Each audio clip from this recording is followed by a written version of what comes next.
अज़ाबे आगही एक नौजवान की दास्तान है जब जिसके जहन पर आइंदा पेश आने वाले जानलेवा वाक़यात के अक्स उभरते थे। कोई उसे पागल कहता था तो कोई काली ज़बान वाला, लेकिन उसके मुंह से निकली हुई पेशगोई पूरी होकर रहती थी। फिर इसके पर्दे जहन पर एक ऐसा मंजर उभरा कि वो लरस कर रह गया। दूसरों को आगही के अजाब में मुब्तला करने वाला खुद अजाब आगही में मुब्तला हो गया। मोहिउद्दीन नवाब का ये नावल है जो बहुत ही दिलचस्प है, आपके सामने पेश खिदमत है। पागल खाने का चीफ मेडिकल ऑफिसर मुआयने के लिए आया था और अचानक ही आया था। पागल खाने के अहाते में इसकी कार रुकते देखकर सब घबरा गए थे और जल्दी जल्दी भागते दौड़ते हुए अपने दफ्तर की फाइलों को सलीके से रख रहे थे।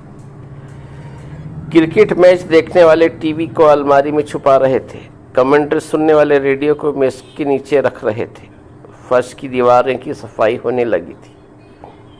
सारा अमला यूं हरकत में आ गया था जैसे वो सब के सब खिलौने हों और इनमें चाबी भरकर इन्हें छोड़ दिया गया।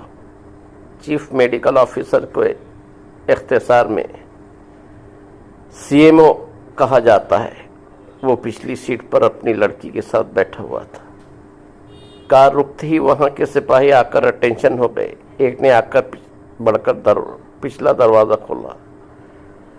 सीएमओ की लड़की पहले कार से उतरना चाहती थी, लेकिन वो अचानक ठिठक गई।